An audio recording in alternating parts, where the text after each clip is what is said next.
हाँ जी दोस्तों, so before starting the chapter और bank audit please pause the video and read it very carefully. इसको पहले पढ़ लो, उसके बाद ही आगे बढ़ना, उसके बिना मत पढ़ना। पॉज करो 2 सेकंड वीडियो, उससे पहले पढ़ो इसको। ओके, सो आई होप आप ये पढ़ चुके होंगे। So now let's move on to our chapter number 12, that is bank audit. See, जैसा आपने पहले पढ़ लिया होगा, this videos are only for the rectification and mnemonics purpose. We will not understand here anything. ये कुछ भी अंडरस्टैंडिंग पर्पस के लिए नहीं। अगर आपको कुछ समझना है और साथ में रटना है, समझना प्लस रटना है, तो नीचे डिस्क्रिप्शन बॉक्स में एक प्लेलिस्ट का लिंक दे दूंगा। Free fast track batch audit का बिल्कुल फ्री वहां मिल जाएगा। पर ये वाला जो चल रहा है, ये केवल रेक्टिफिकेशन चल रहा है। जो भी इंपॉर्टेंट टॉपिक है दिमाग में बिल्कुल फिट करके ही छोड़ेंगे अपन यहाँ पे। चलो शुरू करते हैं। So first topic, why bank is different from other commercial enterprises. अपना बैंक जो होता है वो अदर कॉमर्शियल एंटरप्राइज से डिफरेंट क्यों होता है थोड़ा। अब आप समझो, एक पोस्ट ऑफिस है, वो भी गवर्नमेंट एंटरप्राइज है। बैंक में आप मान लो पीएनबी मान लो, एसबीआई मान लो, वो भी गवर्नमेंट एंटरप्राइजेस है। तो अभी एसबीआई वगैरह आपने देखा होगा, कोई भी नए बैंक में गए हो, कितने रिनोवेट हो गए, अंदर एसी लगा हुआ है, मस्त इंटीरियर है, शानदार हो गए। और ये पोस्ट ऑफिस के अंदर घुसते अच्छी फीलिंग नहीं आती, बिल्कुल गंदा सा है, फैन चल रहा है, बिल्कुल गर्मी गर्मी लगती है। तो अब अंदर जाते ही पहले एसबीआई में तो ठंड लगती है, एसी चल रहा है, वहां पे गर्मी लगती है। तो एसबीआई के अंदर क्योंकि एसी है इसलिए अपन को कॉल्ड फील होती है, इसलिए अपन को कॉल्ड फील होती है। तो अब ये गंदी सी स्टोरी बनाई थी इस निमोनिक के लिए, are we feeling cold, are we feeling cold. ये गंदी सी स्टोरी तुम्हारे दिमाग में आने वाली है एग्जाम में। So why bank is different from other commercial enterprises, because उधर एसी लगा हुआ है। सो अंदर घुसते ही पहले अपन को कॉल्ड कॉल्ड फील होता है। सो आर वी फीलिंग कॉल्ड, इसलिए बैंक अलग होता है, वहां पे एसी लगा हुआ होता है। Are we feeling cold. R से रेगुलेटरी रिक्वायरमेंट बैंक में ज्यादा होती है, समझेंगे नहीं अपन अभी कुछ भी ज्यादा। वी से वॉल्यूम ऑफ मॉनेटरी ट्रांजैक्शन ज्यादा होते हैं। R V C COLD complex accounting and internal control होते हैं वहां पे। ओ से off balance sheet system, off balance sheet item वहां पे ज्यादा होते हैं। एल से एक लोकेशन पे ट्रांजैक्शन करो, दूसरे लोकेशन पे ऑटोमेटिक रिकॉर्ड हो जाता है। डी से डायरेक्ट इनिशिएशन, कस्टमर खुद ही पूरा का पूरा ट्रांजेक्शन कर सकता है directly without any intervention by the bank. So are we feeling cold. R से रेगुलेटरी रिक्वायरमेंट, वी से volume of monetary transaction, COLD, C से कॉम्प्लेक्स सिस्टम है अलग अलग तरीके से, ओ से ऑफ बैलेंस शीट आइटम ज्यादा है, एल से एक लोकेशन पे ट्रांजैक्शन करो, दूसरे पे ऑटोमेटिक रिकॉर्ड हो जाता है, डी से डायरेक्टली कस्टमर ही सब कुछ कर सकता है without any intervention of bank. Okay, so okay. अच्छा, तो ये वाला जो था ये अपनी मेन बुक का स्नैपशॉट था। ये जो पीडीएफ है ना, ये केवल ट्रिक बुक है, इसके अंदर ट्रिक वगैरह लिख रखी है अपन ने, बिल्कुल फ्री ऑफ कॉस्ट मिलेगी। मेरे टेलीग्राम चैनल पे जाओ, वहां पे बिल्कुल फ्री ऑफ कॉस्ट मिल जाएगी। टेलीग्राम चैनल पे बिल्कुल फ्री है, केवल ट्रिक बुक है। अपन नहीं सर, हमको तो फुल बुक भी चाहिए आपके ऑडिट की, तो ये फुल बुक है सर हमारी। इसके अंदर ओनली 500 पेजेस के अंदर इंक्लूडिंग क्वेश्चन, 500 पेजेस के अंदर कॉन्सेप्ट भी है प्लस क्वेश्चन भी है, सब कुछ इसी के अंदर है 500 पेजेस में। आपको नीचे डिस्क्रिप्शन बॉक्स में लिंक दे दूंगा, परचेस करनी हो तो सॉफ्ट कॉपी परचेस करना, मिल जाएगी फटाफट। अब ये कैसी है सर बुक, देखो आपने जो पढ़ा, पहले तो पूरी चार्ट और टेबलर फॉर्मेट में है, पैराग्राफ मुझे खुद को पसंद नहीं है तो पूरी चार्ट और टेबलर फॉर्मेट में रखी, पॉइंटर फॉर्मेट में बुक को। ये जो ट्रिक पढ़ी ये यहाँ पे भी है। अब साथ में जैसे जो भी कॉन्सेप्ट है, उस कॉन्सेप्ट के साथ आईसीआई के जो भी आज तक के क्वेश्चन है वो क्वेश्चन भी अपन ने डाल दिए। क्वेश्चन भी हो गए, कॉन्सेप्ट भी हो गए, पूरी चार्ट टेबलर के अंदर है, हाईलाइट बोल्ड सब कुछ इसी के अंदर कर रखा है। जो भी होना चाहिए था एक अच्छी बुक में, वो सब कुछ इसके अंदर कर रखा है। ओवरऑल मस्त रहो, ठीक है। तो आप इसको ले सकते हो, आपको खरीदना हो तो। बाकी ये फ्री वाला तो आपको टेलीग्राम चैनल से मिल ही जाएगा। चलो, सो अब ये है कि special audit consideration, special audit का अपन को ध्यान क्यों रखना पड़ता है बैंक के अंदर। जो ऊपर वाले पॉइंट था आईसीआई ने उसी को थोड़े बहुत तोड़ मरोड़ के नीचे डाल दिए। तो स्पेशल ऑडिट कंसीडरेशन, स्पेशल ध्यान कौन रखता है काम करते वक्त, डॉक्टर एक ऐसा प्रोफेशन है जिसको हर काम करते वक्त बिल्कुल स्पेशल ध्यान रखना पड़ता है। कैजुअली जाके किसी को भी चाकू गोप के ऑपरेशन नहीं करके आ सकता, उसको हर एक चीज में स्पेशल ध्यान रखना पड़ेगा, स्पेशल ऑडिट कंसीडरेशन रखना पड़ेगा, ठीक है ना। तो अब डॉक्टर वीपीएन, डॉक्टर से क्या आएगा, स्पेशल ध्यान कौन रखता है, डॉक्टर रखता है। डॉक्टर वीपीएन स्पेशल ध्यान कौन रखेगा, doctor VPN, DRVPN, doctor VPN. Dependence on IT, dependence on IT ज्यादा होता है, ऊपर अपन ने पढ़ा था। रेगुलेटरी रिक्वायरमेंट, आर से रेगुलेटरी रिक्वायरमेंट ऊपर अपन ने पढ़ी थी। वी से वॉल्यूमनेस स्केल ऑफ बैंकिंग ट्रांजेक्शन, वहां पे मॉनेटरी ट्रांजेक्शन बहुत ज्यादा होते थे, उसी तरीके का लिंक रखा है। पी से नया पॉइंट है, पर्टिकुलर नेचर ऑफ रिस्क, और एन से न्यू प्रोडक्ट एंड सर्विस, ये थोड़ा न्यू पॉइंट है, बाकी ऊपर वाले पॉइंट ही थे। डॉक्टर वीपीएन, डी से डिपेंडेंस ऑन आईटी, आर से रेगुलेटरी रिक्वायरमेंट, वी से voluminous nature of scale of banking transaction, P से particular nature of risk associated, N से new product and service. Okay, so now requirement of risk management system in bank. Risk management system क्यों चाहिए होता है bank में। Risk management system मतलब क्या होता है, इंटरनल कंट्रोल ही तो रिस्क मैनेज करता है भाई, हर जगह इंटरनल कंट्रोल ही तो करता है। इंटरनल कंट्रोल अपन ने पढ़ा है चैप्टर नंबर 3 अपने, उसके अंदर मैंने तुमको याद कराए थे इसके 5 कंपोनेंट। वो 5 कंपोनेंट कैसे याद कराए थे, MICRA, माइक्रा। आधे लोगों को समझ में नहीं आता है कि ये जो रिस्क मैनेजमेंट सिस्टम में ये वो के वही 5 कंपोनेंट है, आधे लोगों को ये भी पता नहीं पड़ता है। तो भाई ये वो के वही 5 कंपोनेंट है, Micra Micra Micra, MICRA Micra अपन ने याद करा था 5 कंपोनेंट इंटरनल कंट्रोल के। इन दो का नाम थोड़ा अलग लिख दिया आईसीआई ने, बाकी वो का वही है। एम से मॉनिटरिंग एक्टिविटी, आई से इंफॉर्मेशन सिस्टम, सी से कंट्रोल एनवायरमेंट, ई से रिस्क, सॉरी आर से रिस्क, और ए से एक्टिविटीज मतलब कंट्रोल एक्टिविटीज, ठीक है। MICRA ये वो के वही है। अब सी के अंदर कंट्रोल एनवायरमेंट के अंदर, कंट्रोल एनवायरमेंट के अंदर अपन ने पढ़ा था कि एक पॉइंट होता है, चैप्टर नंबर 3 में पढ़ा था, oversight by the TCWG. TCWG कोई भी काम कर रहा है उसको ओवरसी करेगी, सब कुछ उसके देख रेख में ही होगा। तो वो एक पॉइंट इन्होंने यहाँ पे इसका नाम ही यही रख दिया है, ओवरसाइट बाय द टीसीडब्ल्यूजी, उस नाम ही वही रख दिया है। आर से अपन ने पढ़ा था रिस्क असेसमेंट, रिस्क असेसमेंट, तो यहाँ पे उन्होंने नाम को लंबा कर दिया, रिस्क को आइडेंटिफाई मेजर एंड मॉनिटर करना। वहां पे अपन ने क्या पढ़ा था, रिस्क असेसमेंट, यहाँ पे रिस्क को आइडेंटिफाई करना, मेजर करना और मॉनिटर करना, आइडेंटिफाई मेजर और मॉनिटर करना, बाकी सब कुछ सेम है। Micra special consideration in IT environment, bank के अंदर आईटी सिस्टम होता है, कोर यूज होता है, फिनिकल यूज होता है, अलग अलग तरह के आईटी सिस्टम्स यूज होते हैं। तो अपन को इसी वजह से उनके आईटी सिस्टम की भी ऑडिट ध्यान से करनी पड़ेगी कि वो कोर फिनिकल वगैरह सब सही तो चल रहे हैं ना, वो भी अपन को ध्यान रखना पड़ेगा, ठीक है। सो उसके अंदर अपन को क्या ध्यान रखना है, ऑथराइजेशन, जितने भी पॉइंट ऑथराइजेशन के दिमाग में हो। अब तुम समझो कोई भी एसएपी टैली वाले सॉफ्टवेयर होते हैं ना, वैसे ही उनके सॉफ्टवेयर होते हैं फिनेकल कोर वगैरह, उसके अंदर अपन को देखना है कि जो भी ऑथराइज बंदा है केवल वो ही मॉडिफाई कर सकता है, वही ट्रांजेक्शन कर सकता है, अनऑथराइज बंदा कुछ भी काम नहीं कर सकता है। तो अब जो बंदे को जो राइट एंड एक्सेस मिलते हैं, वो सेग्रीगेशन ऑफ ड्यूटीज होनी चाहिए, ये काम ये करेगा, ये पास करेगा, फिर उसके बाद बंदा ये चेक करेगा, सारे काम एक अकेला नहीं कर सकता बंदा, ठीक है। तो मतलब जिस बंदे को जितना एक्सेस देना चाहिए था उस बंदे को उतना एक्सेस ही दिया, सारे काम वो नहीं कर सकता, जिस बंदे को जितना एक्सेस देना चाहिए था उतना का उतना ही एक्सेस दिया उसको, ठीक है। तो केवल ऑथोराइज पर्सनल ही अमेंड कर सकता है, अनऑथोराइज पर्सनल अमेंड नहीं कर सकता है।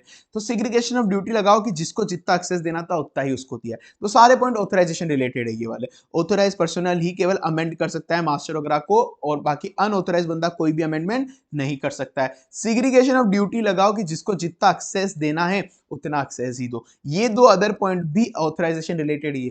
कोई भी मैनुअल चार्जेस कैलकुलेट करे, सिस्टम के द्वारा कैलकुलेट नहीं हो रहे, सिस्टम के थ्रू कैलकुलेट नहीं हो रहे, वो मैनुअली कैलकुलेट हो रहे, तो वो भी ऑथराइज होने चाहिए। कोई भी एक्सेप्शनल ट्रांजैक्शन की रिपोर्ट है तो वो भी ऑथराइज होनी चाहिए डेली की डेली। चलो अब internal control with respect to credit card operation, इसको एक कहानी के थ्रू सुनना, बहुत इजी है, फटाफट होगा, बहुत इजी है, लोगों को बहुत बड़ा लगता है ये। तो अब समझो कि तुमको कोई क्रेडिट कार्ड लेना है, बैंक के अंदर गए, बबलू भैया को क्रेडिट कार्ड लेना था, बबलू भैया गए, बबलू भैया ने एक एप्लीकेशन फाइल करी क्रेडिट कार्ड की। तो वो सबसे पहले क्या करेगा बैंक अथॉरिटी, हर किसी को तो क्रेडिट कार्ड पकड़ाएगा नहीं, वो पहले बैंक को एप्लीकेशन जो मिलेगी उस एप्लीकेशन की स्क्रूटनी करेगा, प्रीलिमिनरी स्क्रीनिंग करेगा, उस एप्लीकेशन की प्रीलिमिनरी स्क्रीनिंग करेगा। अगर उसको लगा कि हाँ चलो सही है, एप्लीकेशन सही है, बंदा सब कुछ सही है, ठीक है, बबलू भैया सही है हमारे, ड्रॉर का लॉक खोलेगा, उस ड्रॉर का लॉक को खोल के क्रेडिट कार्ड उनके हाथ में देगा और ड्रॉर का लॉक वापस लगा देगा, ठीक है। क्या करा उसने अभी तक, एप्लीकेशन दी और ड्रॉर का लॉक खोल के उसने दे दिया और ड्रॉर वापस बंद भी कर दी। तो एप्लीकेशन जो भी बंदे ने दी बबलू भैया ने, उसकी प्रीलिमिनरी स्क्रीनिंग करेंगे कि हाँ भाई गुड क्रेडिट असेसमेंट बंदा है, बंदा अगर पैसे लेगा तो वापस चुका भी देगा। फिर उसके बाद उन्होंने लॉकर खोल के लॉकर से उसको दे दिया और लॉकर बंद कर दिया। तो कंट्रोल था भाई, स्ट्रिक्ट कंट्रोल था स्टोरेज और इश्यू ऑफ कार्ड पे, स्ट्रिक्ट कंट्रोल था, लॉकर खोली, लॉकर से क्रेडिट कार्ड निकाला, फिर उनको दिया, बिल्कुल स्ट्रिक्ट कंट्रोल था उसका, ठीक है ना। तो control over storage and issue of card बिल्कुल स्ट्रिक्ट था उनका, ये भी कर दिया। अब उसके बाद अब बबलू भैया गए आईफोन लेने, बबलू भैया के पास क्रेडिट कार्ड आ गया, बबलू भैया गए आईफोन लेने, वहां पे 1 लाख का स्वाइप मारने वाले थे। अब पता चला उनका क्रेडिट कार्ड ही अगर 70,000 का होता तो, हालांकि चलो मान लेते 1.5 लाख का है, पर एक बार अनयूटिलाइज लिमिट कितनी है वो भी तो चेक करनी पड़ेगी, 1 लाख की अनयूटिलाइज लिमिट है नहीं है उसके अंदर, ये भी देखना पड़ेगा। अब वो पहले चेक हो जाएगा अनयूटिलाइज लिमिट है, अगर अनयूटिलाइज लिमिट 1 लाख की है, अनयूटिलाइज लिमिट, तो 1 लाख कट जाएगा उनमें से, मतलब क्रेडिट कार्ड यूज हो जाएगा, उनको आईफोन मिल जाएगा। पर अब मंथली बेसिस पे क्रेडिट कार्ड का बिल भी तो जनरेट होता है, जो बबलू भैया को मंथली बेसिस पे, क्रेडिट कार्ड तो क्रेडिट पे लिया है, बैंक वालों को वापस 1 लाख रुपए देना भी तो पड़ेगा बबलू भैया को। अब समझो रुपए दे ही नहीं रहे, तो बैंक वाले क्या करेंगे, रेगुलर बेसिस पे उनको स्टेटमेंट भेजेंगे कि भाई आपका ओवरड्यू है, ओवरड्यू है, ओवरड्यू है, पैसा जमा कराओ, स्टेटमेंट भेजेंगे, फॉलो अप करेंगे। अगर पैसा नहीं दे रहे तो बैड डेट रिकवरी भी सोचेंगे, हो सकता है उनका क्रेडिट कार्ड की लिमिट भी घटा दे कि 1 लाख जितना तो बनता ही नहीं, इसकी लिमिट ही 20,000 कर दो, 10,000 कर दो, वो सब भी करेंगे। और जब फाइनली रुपए दे देंगे तो वो मर्चेंट अकाउंट में ट्रांसफर कर देंगे पैसे को, मर्चेंट जो एप्पल स्टोर था, वैसे तो एप्पल स्टोर पहले ही मिल जाते पर याद कराने के लिए अपन ऐसा कर रहे हैं, ठीक है। तो अब अनयूटिलाइज लिमिट है नहीं है, अगर शॉपिंग करने के पहले वो देखेंगे, अगर है तो उधर से कट हो जाएंगे कस्टमर अकाउंट से और रीइंबर्स हो जाएंगे वेंडर अकाउंट में, मतलब एप्पल स्टोर को मिल जाएगा पैसा। अब बबलू भाई अगर रुपए ही नहीं दे रहे होंगे तो अपन ने पढ़ा उनको बार बार रेगुलर स्टेटमेंट भेजेंगे, उनको फॉलो अप करेंगे कि आपका पेमेंट ओवरड्यू हो गया, वो आइडेंटिफाई करेंगे, अटेंड करेंगे और उनकी क्रेडिट कार्ड की लिमिट भी रिवाइज कर देंगे कि ये तो 1 लाख रुपए वाला बंदा ही नहीं था, कि वो स्टोरी से पूरा बन जाएगा। स्टेटमेंट भेजेंगे, फॉलो अप करेंगे, पेमेंट ओवरड्यू हो गया क्या ये भी चेक करेंगे, रिव्यू करेंगे क्रेडिट कार्ड की लिमिट, ठीक है, और फिर reimbursement to the merchant. Done, तो ये भी अपना टॉपिक हो गया। अब वेरिफिकेशन ऑफ एडवांस, एडवांस का कैसे वेरिफिकेशन करना है, इसके अंदर स्टेप्स है, मतलब 3 चीजें। इंटरनल कंट्रोल आपको वेरीफाई करना है, सब्सटेंटिव एनालिटिकल प्रोसीजर लगाना है, या फिर रिकवरेबिलिटी। एक एक करके पढ़ते हैं। वेरी एडवांस अगर अपन दे रहे हैं तो उसका इंटरनल कंट्रोल को कैसे याद करेंगे? या तो फर्स्ट, अगर आपको निमोनिक इजीली याद होते हैं तो निमोनिक दे देता हूं पहले, तो एक ये यूको बैंक के दास हो गए, यूको बैंक के दास हो गए। यूको बैंक का इंटरनल कंट्रोल इतना अच्छा था कि मैं तो उसका दास हो गया, यूको बैंक का इंटरनल कंट्रोल इतना अच्छा था कि मैं उसका दास हो गया। यूको दास, यूको दास, यूको दास, यू सी ओ नीचे यार, UCODAS, ये यूको बैंक के दास हो गए। यूज से था कि यूज जिस फंड के लिए, जिस काम के लिए पैसा लिया था उसी काम से यूज हो रहा है, यूज अपन को उसका देखना है। फिर यूसी से क्रेडिट वर्थिनेस और बोरोवर, हर किसी को लोन नहीं देंगे, जो क्रेडिट वर्थिनेस होगा उसको देंगे। डी से डॉक्यूमेंट अपन ने सारे ले लिए लोन लेते वक्त। ए से जो बंदा ऑथोराइज था उसी बंदे ने लोन दिया है। एस से सिक्योरिटी हो गई कि जो सिक्योरिटी लोन देते हो, कोई सिक्योरिटी भी तो लेंगे, शेयर जायदाद वगैरह कुछ तो लेने पड़ेंगे।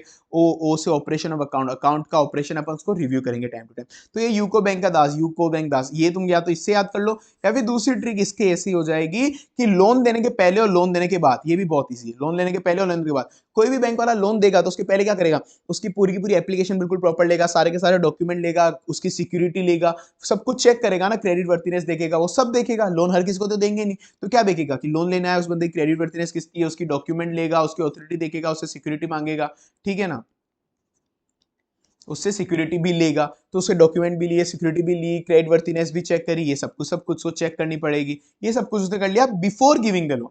अब लोन देने के बाद क्या देखेगा, लोन देने के बाद देखेगा उसको टर्म्स ऑफ सेक्शन की, उसको सही जिस काम के लिए उसने पैसा लिया था उसी काम के लिए यूज ले रहा है, यानी कि जुए में उड़ा दिए, ठीक है। यूज ऑफ फंड देखेगा कि ये बंदा पैसे देने लायक बचा नहीं बचा, मतलब उसका स्टॉक डेटर वगैरह सब कुछ है नहीं है बराबर, स्टेटमेंट उससे बार बार मंगाएगा, उसका रिव्यू करेगा operation time to time. Use of fund, loan देने के बाद क्या करेगा, यूज ऑफ फंड सही है ना, उसके स्टॉक बुक डेट वगैरह की ड्रॉइंग पावर कैलकुलेट करेगा, इतना अंडरस्टैंडिंग में नहीं जाएंगे, अभी याद करा रहा हूँ, ठीक है, वो देखेगा और रिव्यू करेगा ऑपरेशन ऑफ अकाउंट, रिव्यू करेगा ऑपरेशन ऑफ अकाउंट। तो लोन देने के पहले, लोन देने के बाद, या फिर तुम यूको दास करके भी इसको याद कर सकते हो। सब्सटेंटिव एनालिटिकल प्रोसीजर में क्या चेक करेगा, ऑडिट प्रोसीजर लिखेगा, सबसे ऑडिट प्रोसीजर अपन पढ़ते हैं ना, तो सैंपलिंग करो या सब्सटेंटिव एनालिटिकल प्रोसीजर लगाओ, क्या करेगा, या तो सैंपलिंग कर लो या सब्सटेंटिव एनालिटिकल प्रोसीजर लगाओ। Examine all large advances on the sample basis, या फिर carry out perform analytical procedure, मतलब सब्सटेंटिव एनालिटिकल प्रोसीजर याद करने के लिए या तो सैंपल बेसिस करेगा, सब्सटेंटिव एनालिटिकल डिटेल के अंदर करेगा। ऑडिट प्रोसीजर, लोन के अंदर जो अपन ने डाला कि 18% से इंटरेस्ट लगना चाहिए, तो असली में जो इंटरेस्ट कैलकुलेट हो रहा है वो 18 से कैलकुलेट हो रहा है ना, उससे कम ज्यादा से तो नहीं हो रहा। सो मास्टर डेटा के अंदर जो चीज डाली है, मास्टर डेटा के हिसाब से उसी हिसाब से इंटरेस्ट लग रहा है। मास्टर डेटा के अंदर जो अपन इंस्टॉलमेंट ईएमआई रेट वगैरह डाली उसी हिसाब से इंटरेस्ट लग रहा है ना। ये मैंने इसको बाइफिकेट करा है ट्रिक के हिसाब से, ठीक है ना, इससे तुमको इजीली याद होगा, ऐसे कहीं तोड़ तोड़ के याद करना है अपन को। ऑडिट प्रोसीजर अपन लगाएंगे या तो सैंपल बेसिस पे लगा लेंगे या फिर एनालिटिकल प्रोसीजर लगा देंगे, जो मास्टर डेटा के अंदर डिटेल डाली उसी हिसाब से इंटरेस्ट लग रहा है ना। और अगर किसी भी इंटरनल ऑडिटर ने या फिर आरबीआई की गाइडलाइन ने बोला एनपीए है तो उसको एनपीए मानो, इंटरनल ऑडिटर ने या आरबीआई की गाइडलाइन ने बोला उसको एनपीए माना तो एनपीए उसको मान लो। मतलब कोई भी कॉन्करेंट ऑडिटर या आरबीआई का इंटरनल ऑडिटर वगैरह कुछ भी आया या फिर आरबीआई की कोई गाइडलाइन आई कि ये चीज एनपीए है तो उसको एनपीए मानो। इंटरनल ऑडिटर ने या आरबीआई की गाइडलाइन ने बोला कि एनपीए है तो इसको एनपीए मानो। Examine the account whether adverse comment करा है क्या किसी भी बंदे ने, ऑडिटर या आरबीआई वगैरह ने उसके ऊपर। आरबीआई की गाइडलाइन पढ़ो रिस्ट्रक्चर वाली, आइडेंटिफाई करो किसी भी प्रोग्राम में कि वो अभी तक उसमें प्रॉब्लम तो हो गई है उस अकाउंट में, मतलब वो ड्यू ओवर ड्यू हो गया है पर अभी तक एनपीए नहीं बना है, अभी तक एनपीए नहीं बना है, ठीक है। चलो इसे याद हो गया। रिकवरेबिलिटी ऑफ एडवांस, वो एडवांस वापस पैसा रिकवर हो पाएगा नहीं हो पाएगा, तो बैंक वाले ने लोन दे दिया, अब कैसे पता करें कि रिकवर हो नहीं पाएगा या पाएगा। कंपनी के time to time financial statement से पता पड़ जाएगा, फाइनेंशियल स्टेटमेंट पे ऑडिट रिपोर्ट भी होगी तो वो फाइनेंशियल स्टेटमेंट ऑडिट रिपोर्ट से पता पड़ जाएगा। या फिर उसकी जो सिक्योरिटी है, उसने लोन लेते वक्त गिरवी रखा होगा कोई सामान सिक्योरिटी, उस सिक्योरिटी की वैल्यू क्या बची है उससे पता पड़ जाएगा। अगर लोन नहीं दिया तो हम उसको बेच के पैसा ले लेंगे। पीरियोडिक स्टेटमेंट अपन टाइम टू टाइम मंगाते हैं कि मंथली बेसिस पे तेरा स्टॉक स्टेटमेंट, डेटर स्टेटमेंट, तेरी नेटवर्थ, ये सब सबमिट कर, उससे भी पता पड़ जाएगा कि लोन वापस आना है या नहीं आना पैसा।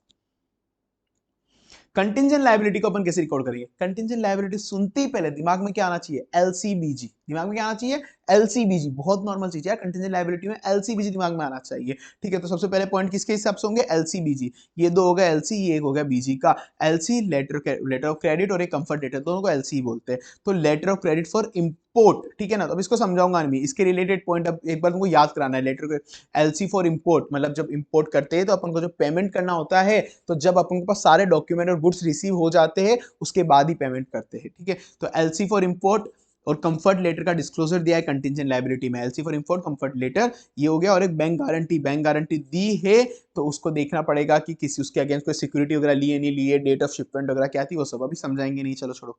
तो गारंटी, ठीक है ना, कोई भी गारंटी है क्या, तो ये कंटिंजेंट लायबिलिटी होती है LCBG, letter of credit, comfort letter और बैंक गारंटीज के रिलेटेड। अब ये हर किसी को नहीं देनी चाहिए, जो भी कंटिंजेंट लायबिलिटी हर किसी को नहीं देनी चाहिए। हर कोई आएगा मुंह उठा के उसके भी पे बैंक गारंटी दे देगा क्या? नहीं भाई, कोई रेगुलर ट्रस्टेड कस्टमर है तो उसी को देगा, रेगुलर और ट्रस्टेड कस्टमर तो ही देगा। और अगर कोई नया कस्टमर है तो उसकी फाइनेंशियल क्रेडिट वर्थिनेस कितनी है वो देखनी पड़ेगी। ये केवल रेगुलर कस्टमर को मिलना चाहिए, extended only to their regular customer. अगर ये केवल रेगुलर कस्टमर को, कोई नया कस्टमर है extended other than regular customer, तो उसकी पोजीशन देखनी पड़ेगी, फाइनेंशियल पोजीशन देखनी पड़ेगी। ठीक है, तो अब ये तो अपन ने पढ़ा एलसीबीजी, और ये केवल न्यू कस्टमर को नहीं देना, मतलब न्यू कस्टमर को नहीं देना, पुराने कस्टमर को ही देना है। और अब उसके बाद उसकी अकाउंटिंग, भाई बहुत मुश्किल हो जाती है उसकी अकाउंटिंग। अब उसको प्रॉपर्ली आइडेंटिफाई एंड रिकॉर्ड करो completely, properly identify and record करो completely, properly identify and record करो कंप्लीटली सही अमाउंट पे, आइडेंटिफाई एंड रिकॉर्ड करो कंटिजेंट लायबिलिटी को कंप्लीटली सही अमाउंट पे, करंट कंटिजेंट लायबिलिटी को आइडेंटिफाई एंड रिकॉर्ड करो कंप्लीटली सही अमाउंट पे। सो अकाउंटिंग सिस्टम अच्छा वाला लो जो इंटरनल कंट्रोल को अच्छे से आइडेंटिफाई भी कर दे, रिकॉर्ड भी कर ले, बिल्कुल कंप्लीटनेस चेक करनी पड़ेगी, सारी कंटिजेंट लायबिलिटी रिकॉर्ड हो गई। And review the reasonableness of year and amount, year and amount का रीजनेबलनेस। ठीक है, चलो ये भी हो गया अपना। उसके बाद claim again the bank not acknowledge debt, claim कर दिया किसी ने बैंक पे, पर बैंक वालों ने अभी तक उसको डेट नहीं माना कि अभी तक हमने डेट नहीं माना, ये पैसा तो हमको चुकाना ही नहीं है। तो अपन देखेंगे ऐसे कौन कौन से क्लेम है ईयर एंड पे जिसको अभी तक ऐसा है कि जिससे क्लेम हो गए पर बैंक वालों ने उसको अभी तक डेट नहीं माना, ईयर एंड पे अपन को वो देखना पड़ेगा। तो उसके बाद देखेंगे ईयर एंड के बाद, ऑडिट तो चलती रहेगी ईयर एंड के बाद भी, हो सकता है कोई सब्सिक्वेंट ऐसा इवेंट हो गया हो जिस वजह से वो डेट बन चुका हो पर वो बैंक वाले अभी तक नहीं मान रहे, तो ईयर एंड पे देखेंगे क्या स्टेटस है। उसके बाद सब्सिक्वेंट इवेंट भी देखेंगे, उसके वक्त भी नहीं हुआ क्या, नहीं इस वक्त भी ऐसा इवेंट नहीं हुआ, तो अपन पहले बोलेंगे कि भाई तुम ये बताओ कि तुम इसको अभी तक लायबिलिटी मान क्यों नहीं रहे हो, तुम्हारे किसने बोला है तुमको, ये कोई एविडेंस है क्या, तुमको किसी लॉयर ने बोला है क्या कि ये लायबिलिटी तुमको नहीं चुकानी पड़ेगी, या फिर तुम्हारे मिनट्स हुई है कि मीटिंग हुई है उसमें बोर्ड ऑफ डायरेक्टर ने डिस्कस करा है कि ये प्लेन है इस हिसाब से हमको लायबिलिटी चुकानी नहीं पड़ेगी, क्या क्यों नहीं कर रहे हो रिकॉर्ड, तुम रीजन तो बताओ हमको। तो पहले तो ईयर एंड पे स्टेटस देखेंगे, status of claim at the year and, year and के बाद कोई सब्सिक्वेंट इवेंट हुआ है क्या वो भी देखेंगे, पर नहीं सब्सिक्वेंट इवेंट भी नहीं हुआ, तो उसको बोलेंगे भाई तूने लायबिलिटी मानी क्यों नहीं है इसको अभी तक, तुम्हारे लॉयर ने कुछ बोला है क्या, तो एविडेंस तो लॉयर वगैरह ने कुछ बोला, या फिर कोई मिनट्स ऑफ मीटिंग तो कि तुम्हारी मीटिंग में ये डिसाइड हुआ हो ये सब, तो ये तो ये पॉइंट स्टोरी वाइज चलना, लाइन वाइज चलना तो इजीली याद होगा। ये मैंने जमा रखा है इन पॉइंट्स को उस हिसाब से। ये दोनों सेम तरह के पॉइंट है, इनको एक साथ तरह के मैंने जमा दिया है कि guarantee given on behalf of constituent, मतलब कस्टमर के बिहाफ पे अपन ने कोई गारंटी दी है, या फिर एलसीबीजी मान लो इसको, acceptance endorsement and other obligation को एलसीबीजी मान लो, तो ये गारंटी हो गया और ये एक लेटर ऑफ क्रेडिट हो गया एक तरीके से। ठीक है, तो अब गारंटी अगर अपन इशू कर रहे हैं तो गारंटी का एक फॉर्म होता है, तो उस गारंटी के फॉर्म पे कंट्रोल होना चाहिए इशुएंस एंड उसके स्टोरेज पे, इशू करते हुए भी उस फॉर्म को और स्टोर करते हुए भी, उसका एक रजिस्टर भी मेंटेन करना चाहिए, उसका एक रजिस्टर भी मेंटेन करना चाहिए। So internal control over issuance of guarantee and control over unused guarantee form, issuance of guarantee and control over unused guarantee form दोनों होना चाहिए, इशुएंस और अनयूज्ड गारंटी फॉर्म पे। और अगर कोई भी उसका एक रजिस्टर भी मेंटेन होना चाहिए जिसपे सबकी सारी गारंटी की लिस्ट ऑफ आउटस्टैंडिंग गारंटी उस पर लिखनी पड़ेगी अपन को। और कोई भी गारंटी रजिस्टर अगर एक्सपायर हो रहा है, कोई भी अगर गारंटी एक्सपायर हो रही है तो उसको हटाओ, रजिस्टर से हटा भी दो। ठीक है, इंटरनल कंट्रोल होना चाहिए उस पर, इशुएंस पे भी और स्टोरेज पे भी, तो सेम पॉइंट इधर भी आ गया, इंटरनल कंट्रोल होना चाहिए इशुएंस और कस्टडी पे भी, पर इसको इन्होंने एक ही पॉइंट में कर दिया। गारंटी का एक रजिस्टर मेंटेन करना है same, verify the balance of letter of credit from the register maintain by the point. अभी पांचवा पॉइंट दोनों के अंदर अलग अलग आ गया थोड़ा। इसके अंदर है कि गारंटी इशू करनी है तो भाई सिक्योरिटी भी रखो, सिक्योरिटी विद मार्जिन रखो, और whether the bank has incurred any potential financial obligation for letter of comfort. ठीक है, लेटर ऑफ कंफर्ट उन्होंने इशू कर दिया पर कोई बैंक के माथे लायबिलिटी पड़ गई हो, कस्टमर ने चुकाया नहीं हो, ऐसा कोई हुआ है क्या। कॉन्करेंट ऑडिट का स्कोप क्या होता है, बहुत ईजी है। बंदा बैंक क्या करता है, बैंक किसी बंदे से मतलब कस्टमर से अपने से कस्टमर से डिपॉजिट लेता है, डिपॉजिट लिया तो उसके पास कैश आ गया, बैंक ने डिपॉजिट लिया, डिपॉजिट लिया तो बैंक के पास कैश आ गया, उस कैश से वो क्या करेगा, या तो दूसरे बंदे को लोन दे देगा, या दूसरे बंदे को लोन दे देगा, एडवांस दे देगा, या फिर उसको कहीं इन्वेस्ट कर देगा, या फिर उसको कहीं इन्वेस्ट कर देगा। बैंक ने डिपॉजिट लिया, उस पर पैसा आ गया, उस पैसे का क्या करेगा, या तो दूसरे बंदे को लोन दे देगा या उसको कहीं इन्वेस्ट कर देगा। इन्वेस्ट किधर करेगा, फॉरेन एक्सचेंज के अंदर या फिर हाउसकीपिंग मटेरियल में, फॉरेन एक्सचेंज में या फिर हाउसकीपिंग मटेरियल में, फॉरेन एक्सचेंज में हाउसकीपिंग मटेरियल में। तो डिपॉजिट लिया, डिपॉजिट से कैश आ गया, उस कैश का या तो एडवांस दे देगा, दूसरे बंदे को लोन दे देगा, या फिर उसको कहीं इन्वेस्ट कर देगा। इन्वेस्ट क्या करेगा, तो फॉरेन एक्सचेंज में या फिर हाउसकीपिंग के अंदर। ठीक है, चलो ये हो गया scope of concurrent audit. Then verification of advance in concurrent audit. Advance कैसे वेरीफाई करना है कॉन्करेंट ऑडिट के अंदर, सेम अपन ऊपर बराबर लोन देते वक्त, लोन लेते वक्त, इसके अंदर लोन देते वक्त, लोन लेते वक्त अकाउंटिंग एलसीबीजी, लोन देते वक्त और लोन लेने के बाद, लोन देते वक्त, लोन लेने के बाद अकाउंटिंग और एलसीबीजी। लोन देते वक्त क्या क्या देखेंगे कि भाई वो ये सिक्योरिटी डॉक्यूमेंट वगैरह अपन ने प्रॉपर लिए है ना, जो बंदा डेलीगेटेड था अथॉरिटी उसी ने सैंक्शन करा है ना, बिल्कुल नॉर्मल बात है यार। कोई तुम लोन ले रहा हो तो उससे पहले मैं बैंक हूं तो मैं पहले सारे डॉक्यूमेंट सिक्योरिटी वगैरह लूंगा, मैं ऑथोराइज हूं नहीं हूं वो भी तो देखूंगा लोन देने के लिए, ये सब चीजें मैं देखूंगा लोन देता। लोन देने के बाद मुझे फॉलो अप एक्टिविटी करनी पड़ेगी कि उसका फंड का प्रॉपर यूज तो कर रहा है ना, मिस यूटिलाइज तो नहीं कर रहा है। ऊपर अपन ने पढ़ा था वही, मिस यूटिलाइजेशन तो नहीं होना, यूज ऑफ फंड वगैरह देखना पड़ेगा। और post disbursement and supervision follow up, post disbursement के मतलब डिसबर्स करने के बाद मुझे time to time post disbursement follow up activity होती है कि वो बैंक वाले स्टॉक स्टेटमेंट डेटर वगैरह स्टेटमेंट मांगते हैं कि वो मेरे को टाइम टू टाइम दो, मैं रिव्यू करूंगा। अकाउंटिंग करनी पड़ेगी, classification as per RBI guideline, classification as per RBI guideline, और एलसीबीजी रिलेटेड 2 पॉइंट लिखने अलग से याद कर लेना इसको एलसीबीजी वाले, कि letter of credit within the delegated power ही है और बैंक गारंटी है वो प्रॉपर्ली रिकॉर्ड कर ली है। ठीक है, ये एलसीबीजी रिलेटेड पॉइंट हो गए। तो क्या लोन देने की, लोन देते वक्त, लोन देने के बाद accounting LCBG, accounting LCBG. Verification of foreign exchange in concurrent audit, concurrent audit में फॉरेन एक्सचेंज कैसे वेरीफाई करते हैं भाई, अकाउंट्स। सबसे पहले क्या क्या देखेंगे, अकाउंट्स देखेंगे अपन। उसके अकाउंट अपने पढ़े थे फॉरेन एक्सचेंज के रिलेटेड जितने भी अकाउंट होते हैं, दिमाग में लाओ, दिमाग में लाओ, FCNR, NRI, nostro vostro, SFA में पढ़े, एनआरआई पढ़ा है, एफसीएनआर पढ़ा है, नोस्ट्रो वोस्ट्रो सब एसएफए में पढ़े हुए। तो ये अकाउंट रिलेटेड, सबसे पहले अकाउंट रिलेटेड जो फॉरेन एक्सचेंज के, फॉरेन के जितने भी अकाउंट होते हैं, NRI, FCNR, nostro vostro, FCNR, whether debit and credit are permissible. FCNR के अंदर डेबिट एंड क्रेडिट परमिसिबल है क्या, एफसीएनआर के अंदर डेबिट एंड क्रेडिट परमिसिबल है क्या। Nostro account, vostro account, nostro account within the limit and verification and reconciliation of nostro vostro. तो nostro account, vostro account, FCNR, NRI, FCNR NRI के अंदर debit और credit permissible है क्या। Nostro account जो अपने बाहर मेंटेन कर रखा है वो with in the limit he maintain कर रखा है ना। वोस्ट्रो नोस्ट्रो अकाउंट का रिकंसिलिएशन। तो ये सारे अकाउंट रिलेटेड पॉइंट हो गए। उसके बाद पैसा आना जाना, फॉरेन एक्सचेंज के अंदर पैसा आना जाना, इनवर्ड एंड आउटवर्ड रेमिटेंस या फिर foreign bill negotiation. Inward and outward remittance properly account हुए, और एक foreign bill negotiation, foreign bill negotiation ये भी अपन को चेक करना है। ठीक है, तो no FCNR, NR, nostro vostro और पैसा आना जाना, चलो ये भी हो गया। और एक और एसएफएम में अपन ने पढ़ा था examine extension and cancellation of forward contract. SFM में नहीं पढ़ा हुआ फॉरवर्ड कॉन्ट्रैक्ट को अपन कैंसिल या एक्सटेंड करते हैं, तो ये वही वाला पॉइंट है। तो एसएफएम से ये हो गया यार, पहले तो ऊपर तीनों अकाउंट हो गए, अकाउंट रेटेड पॉइंट हो गए, फिर पैसा आना जाना हो गया, इनवर्ड आउटवर्ड रेमिटेंस हो गई, फॉरेन बिल नेगोशिएशन हो गया, और एक फॉरेन बिल, फॉरेन कॉन्ट्रैक्ट का, फॉरवर्ड कॉन्ट्रैक्ट का अपन कैंसिलेशन एक्सटेंशन करते हैं, तो वो चीज वेरीफाई करनी है। Legal framework for bank in India, बहुत नॉर्मल है, कुछ याद करने की जरूरत नहीं है। इसके अंदर लीगल फ्रेमवर्क, बैंक पे कौन कौन से लॉज एंड रेगुलेशन लगते हैं, बैंक पे बैंकिंग रेगुलेशन लगता है, बहुत नॉर्मल बात है। एसबीआई तुम्हारे दिमाग में आ ही जाएगा, एक ही बैंक दिमाग में आता है, आरबीआई आ ही जाएगा, ये तीन तो अलग आ ही जाएंगे दिमाग में, डायरेक्ट ही आ जाएंगे, बैंकिंग रेगुलेशन एसबीआई आरबीआई, ये तो लगने ही लगने। ईयर याद मत करो, कोई दिक्कत नहीं, कोई दिक्कत नहीं होगी उससे। ये चारों मैंने तुमको अलग से सजा के इसलिए एक अलग लिख रहा हूँ, जिस चारों तुम्हारे पढ़े हुए अपनी पढ़ाई के अंदर, अपने पढ़े सिलेबस में। कंपनीज एक अपन ने पढ़ा है, इंफॉर्मेशन टेक्नोलॉजी एक अपन ने ईआईएस के अंदर पढ़ा हुआ है भाई, अपन ने आईपीसी में जब छोटे से बच्चे थे।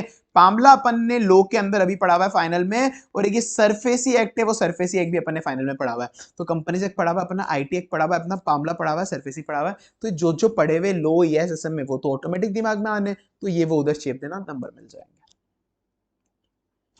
Insurance policy, life insurance policies के अगेंस्ट में अगर कोई लोन ले रहा हूं तो क्या देखूंगा, बैंक वाला बोलेगा लाइफ इंश्योरेंस पॉलिसी मेरे नाम पे सरेंडर कर, मेरे नाम पे ट्रांसफर कर उसको, और भाई ये तो बता दे कि तूने एलआईसी की सारी प्रीमियम तो भर दिए ना, सारी प्रीमियम तो भर दिए ना, और प्रीमियम भी भर दिए, तो तू लोन तो ले रहा है 1 लाख का, लोन ले रहा है 1 लाख का, पता चला तेरी एलआईसी की सरेंडर वैल्यू 50,000 की, तो बाकी के 50,000 में कहां से लाऊंगा, और सरेंडर करते हो भी 50,000 में से 10,000 कोई प्रीमियम काट रहे, तो 40,000 ही बचे। ठीक है ना, तो पहले तो पॉलिसी मेरे नाम करा, सेंड टू द बैंक, और प्रीमियम तूने सारी भर तो दिए ना, उसकी सरेंडर वैल्यू क्या है, उसकी सरेंडर वैल्यू क्या है, और सरेंडर करते वक्त कोई भी प्रीमियम तो नहीं कटेगी ना, सरेंडर करते वक्त कोई भी प्रीमियम तो नहीं कटेगी। Verification of advance against stock, verification of advance against stock, ये अभी कोर्स के अंदर रहा नहीं है, वैसे इसको तुम पढ़ना हो तो एक बार तुम रीड मार लेना। ये ट्रिक दे रही है सैंक्शन रिलेटेड और एक स्टॉक रिलेटेड पॉइंट, इसको मैंने बांट रखा है, पर अभी क्वेश्चन आया हुआ है पहले, पर अभी मॉड्यूल में नहीं मिला मुझे, इसलिए चलो इसको हटा दो अभी। हाँ, इंपॉर्टेंट है एसएलआर सीआरआर, एसएलआर सीआरआर तुमको पता है ना, क्रेडिट रिजर्व और स्टैट्यूटरी लिक्विडिटी रिजर्व जो होता है, इसके अंदर जो बैंक होता है उसको मिनिमम, जैसे डीटीएल जो होता है उनकी डिमांड टाइम लाइबिलिटी, जो भी उनके पास एक तरह से जो भी लाइबिलिटी है उनकी, एक बार ये मान के चलो, जो भी लाइबिलिटी है उस लाइबिलिटी का कुछ स्पेसिफिक परसेंट उनको कैश में रखना पड़ता है। ये नहीं कि वो सारा बोगस ही अपना क्रिएट करते रहे, बोगस रहे या फिर इन्वेस्ट करते रहे, तो उनको कुछ परसेंट लिक्विडिटी मेंटेन करनी पड़ती है। तो लिक्विडिटी कितनी मेंटेन करनी है वो देखना है। सबसे पहले आरबीआई का सर्कुलर पढ़ो। अपन एज एन ऑडिटर क्या करेंगे, पहले भाई हम भी तो समझे कि कितना मेंटेन करना है, क्या करना है। पहले मैं ऑडिटर हूं, आरबीआई का सर्कुलर पढ़ूंगा, आरबीआई के सर्कुलर पता पड़ गया क्या इतना परसेंट मेंटेन करना है, ये करना है, तो मैं उनके सबकी ट्रायल बैलेंस मंगाऊंगा। बहुत सारी ब्रांचेस है, बहुत सारी ब्रांचेस की ट्रायल बैलेंस मंगाऊंगा कि सब मुझे अपनी अपनी ट्रायल बैलेंस भेज दो as on Friday, as on Friday trial balance भेज दो, मैं उसको यहाँ पे कंसोलिडेट करूंगा, वैलिडेट करूंगा, और जितनी भी अनऑडिटेड ब्रांच है वो अलग से बता दो। सबसे पहले हमने क्या करा, आरबीआई का सर्कुलर पढ़ा, क्या कितना सीआरआर एसएलआर मेंटेन करना है, पहले मैं खुद तो पढ़ लूं, फिर सबकी ट्रायल बैलेंस मंगाऊंगा ब्रांचेस की, इधर कंसोलिडेट करके इधर उसको चेक करूंगा, सबकी वीकली ट्रायल बैलेंस मंगाऊंगा फ्राइडे को, फिर कंसोलिडेट करूंगा इधर पे, फिर उसको टेस्ट चेक भी एक बार कर लूंगा, डिटेल क्वेश्चन एक बार टेस्ट चेक भी कर लूंगा। मैं सबको कंसोलिडेट करा मैंने यहाँ पे ब्रांच पे, और नंबर ऑफ अनऑडिटेड ब्रांच कितनी थी वो हो गया, ठीक है।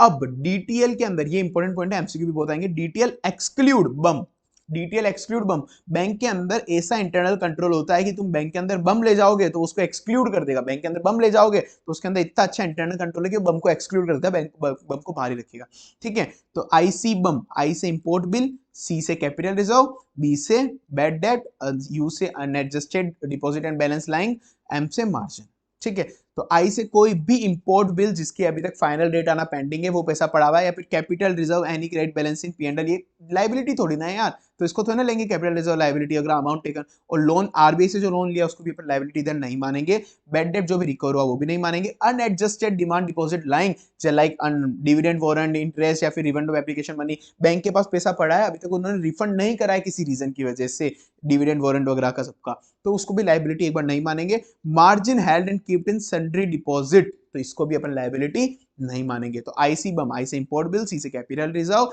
बी से बैड डेट रिकवर, यू से अनएडजस्टेड डिपॉजिट, एम से margin held and kept in sundry deposit, I C bum. और इंक्लूड क्या करेंगे, बैन, बैन को इंक्लूड कर देंगे, सब चीजें अपन ने बैन कर दी इसलिए उसको इंक्लूड कर देंगे, बैन को इंक्लूड कर देंगे। क्या इंक्लूड करेंगे लाइबिलिटी में, बैन। बी से ब्रांच एडजस्टमेंट, ए से अब्रोड से कोई भी बोरिंग ली अपन ने, एन से नॉस्ट्रो अकाउंट का कोई भी रिकंसिलिएशन है उसका एडवर्स बैलेंस पड़ा है तो। बी से ब्रांच एडजस्टमेंट, बी से ब्रांच एडजस्टमेंट, ए से अब्रोड बाय बैंक, ए से अब्रोड बाय बैंक, एन से नॉस्ट्रो अकाउंट, एन से नॉस्ट्रो अकाउंट, ठीक है। चलो नीचे आ जाओ। उसके बाद ऑडिट प्रोसेस लगाने के बाद वो रिपोर्ट कर देगा सब कुछ, ठीक है, तो नॉर्मल बात है। Sale and purchase of NPA, audit procedure कैसा होगा, sale and purchase of NPA का, एनपीए का सबसे पहले कॉमन पॉइंट, जो कॉमन पॉइंट है वो देखना पड़ेगा कि कौन बेच सकता है, किसको बेच सकता है, कैसे बेच सकता है, वापस चाहिए तो नहीं होगा। कौन बेच सकता है, किसको बेच सकता है, मतलब किस चीज को बेच सकता है, कौन बेच सकता है, किस चीज को बेच सकता है, कैसे बेच सकता है, वापस चाहिए तो नहीं होगा। कौन बेच सकता है, बोर्ड ऑफ डायरेक्टर बेच सकते हैं पावर की बात। किस चीज को बेच सकते हैं, जो एनपीए 2 साल तक बुक्स में पड़े, जो एनपीए 2 साल तक बुक्स में पड़े। कैसे बेच सकते हैं, केवल कैश बेसिस पे बेच सकते हैं और विदाउट रिकॉर्ड्स की मैं लायबिलिटी वापस नहीं लूंगा उसकी, ठीक है, ओनली कैश बेसिस पे और विदाउट रिकॉर्ड्स ही बेच सकते हैं। कौन बेच सकता है, डायरेक्टर बेच सकते हैं, बोर्ड ऑफ डायरेक्टर। किस चीज को बेच सकते हैं, 2 साल तक जो बुक्स में एनपीए पड़े। कैसे बेच सकते हैं, कैश बेसिस पे और विदाउट रिकॉर्ड्स बेच सकते हैं, वापस चाहिए तो नहीं होगा ना, एक बार बेचा हुआ एनपीए वापस खरीद नहीं सकते, एक बार बेचा हुआ एनपीए वापस खरीद नहीं सकते। कौन बेच सकता है, किस चीज को बेच सकता है, कैसे बेच सकता है, और एक बार बेच दिया तो वापस नहीं ले सकते। अब जो सेलर है वो सेलर क्या करेगा और परचेसर क्या करेगा, उनके ऑर्डर को क्या ध्यान रखना है। सेलर है भाई, तूने बेच दिया है, बुक से निकाल और उसका प्रॉफिट एंड लॉस बुक कर, बुक से निकाल उसका प्रॉफिट एंड लॉस बुक कर, रिमूव कर बुक से और उसको पी&एल के अंदर, अगर लॉस है तो पी&एल के अंदर बुक कर, प्रॉफिट है तो पी&एल में नहीं जाएगा, उसके एक अलग से प्रोविजन बनेगा, रिजर्व में जाएगा कि फ्यूचर में कभी लॉस हुआ तो उसको उससे एडजस्ट करेंगे। तो सीधी बात है, रिमूव कर पी&एल से, रिमूव कर बुक से और पी&एल बुक कर, रिमूव कर पी&एल से और पी&एल बुक कर, रिमूव कर बुक से और पी&एल बुक कर, ठीक है। सेलर को तो बोल देंगे। अब परचेसर को क्या बोलेंगे, परचेसर को बोलेंगे भाई तूने बहुत रिस्की एसेट खरीद ली है, एनपीए खरीदा है भाई, बहुत रिस्की एसेट खरीद ली है, इसका प्रोविजन बना, पता नहीं रिकवर होनी हो, बहुत ही रिस्की एसेट खरीद ली है, इसका प्रोविजन बना पता नहीं कभी रिकवर हो या नहीं हो, पता नहीं कभी रिकवर होनी हो। सो भाई तूने बहुत ही रिस्की एसेट खरीदी है, इसका प्रोविजन बना, पता नहीं कभी रिकवर होनी हो, 100% रिस्क वेट दो इसको, 100% रिस्क वेट दो इसको, कैपिटल सॉरी कैपिटल एडिक्वेसी में 100% रिस्क वेट दो इसको, और इसको प्रोविजनिंग बनाओ, मतलब इसको अप्रोप्रिएट क्लासिफिकेशन करो, इसका प्रोविजनिंग बनाओ, इसका अप्रोप्रिएट क्लासिफिकेशन करो इसका, और ये कभी रिकवर होनी हो, मतलब कि इसकी जो भी कभी रिकवरी हुई तो जितने का अपन ने पहले खरीदा था उसकी कॉस्ट के अगेंस्ट एडजस्ट करो, उसकी कॉस्ट के अगेंस्ट एडजस्ट करो। तो 100 रिस्क की एसेट खरीदी, इसका प्रोविजन बनाओ, पता नहीं कभी रिकवर होनी हो। कंटिंजेंट लायबिलिटी, कंटिंजेंट लायबिलिटी ओ सीपीए की गर्लफ्रेंड, अपन सीए तो अपन के सामने कोई भी सीपीए की गर्लफ्रेंड निकलेगी तो उसको बोलेंगे सीपीए, मतलब यूएस सीपीए मान के चलो, उसको बोलेंगे ओ सीपीए की गर्लफ्रेंड तेरा बॉयफ्रेंड तो कंटिंजेंट लायबिलिटी है, मतलब वो तो सीपीए, अपन तो सीए, अपन हायर क्लास मानते हैं अपने आप को, ठीक है ना। तो ओ सीपीए की गर्लफ्रेंड, ओ सीपीए की गर्लफ्रेंड वो कंटिंजेंट लायबिलिटी, तेरा बॉयफ्रेंड तो कंटिंजेंट लायबिलिटी है, ठीक है। ओ सीपीए की गर्लफ्रेंड, ओ सीपीए की गर्लफ्रेंड, ओ सीपीए जीएफ, ठीक है। तो ओ से other item for which bank is contingently liable, other item for which bank is contingently liable, other item for which bank is contingently liable. C, claim against the bank not acknowledged as debt, claim against the bank not acknowledged as debt. P से partly paid up investment, P से partly paid up investment. A से acceptance endorsement other obligation, A से acceptance endorsement other obligation. O CP girlfriend, O से other item for which bank is not contingent item, C से claim against the bank not acknowledged as debt, P से partly paid up investment, A से acceptance endorsement obligation, X से acceptance endorsement other obligation, G से guarantee given on behalf of constituent, guarantee given on behalf of constituent, guarantee given on behalf of constituent मतलब customer मान लो यहाँ पे, F से forward exchange contract, forward exchange contract, F से forward exchange contract, O CPA की girlfriend, ठीक है। Risk based internal audit बहुत नॉर्मल टॉपिक है, एक नया इसलिए डाल दे, कुछ याद करने लायक है नहीं। रिस्क बेस्ड मतलब पहले अपन देखेंगे कि बैंक के अंदर कौन कौन सी रिस्क हो सकती है, उसके बाद देखेंगे रिस्क हो तो सकती है, इनहेरेंट रिस्क है ये तो हो सकती है, अब हम देखिए अपन कौन कौन से कंट्रोल लगाया उसको प्रिवेंट करने के लिए, तो ऐसे अपन ऑडिट करेंगे। सबसे पहले क्या देखेंगे, इनहेरेंट बिजनेस रिस्क कौन कौन सी है ब्रांचेस के अंदर, इनहेरेंट रिस्क कौन कौन सी, इनहेरेंट रिस्क को पता पड़ गई, उसको प्रिवेंट करने के लिए कुछ कंट्रोल लगाए होंगे, तो अब कंट्रोल भी पूरे इफिशिएंट थोड़ी ना होते भाई, effectiveness of control system for to monitor the inherent risk, inherent risk को रोकने के लिए कंट्रोल सिस्टम कितने हैं, इनहेरेंट है, तो इनहेरेंट पता करा अपन ने, कंट्रोल पता करा, उसके बाद दोनों को असेस करेंगे, उसके बाद दोनों को असेस करेंगे, दोनों को असेस करेंगे कि किस एरिया के अंदर रिस्क ज्यादा है, उसके बाद एक रिस्क मैट्रिक्स बना देंगे, उसके बाद एक रिस्क मैट्रिक्स बना देंगे, उसके बाद एक रिस्क मैट्रिक्स बना देंगे नॉर्मल। चलो ठीक है, अब ये एक बार पॉज करके 2 सेकंड पढ़ लो, एमसीक्यू के लिए इंपॉर्टेंट डेट्स डाल रखिए, बाकी और कुछ पे आई है, ठीक है। तो चलो ये वही था, ये वाला जो था तुमको फाइनली ये बुक का बताया, ये भी बुक का स्नैपशॉट ही है, तुमको लेनी हो तो बुक वही वो वाली सेम वाली, नीचे डिस्क्रिप्शन बॉक्स में लिंक दे दूंगा। बाकी चलो फ्री में टेलीग्राम चैनल पे नोट्स मिल ही जाएंगे तुमको, टेलीग्राम चैनल पे घुस जाओ, मैं नीचे लिंक दे रहा हूँ। ओके चलो गुड बाय।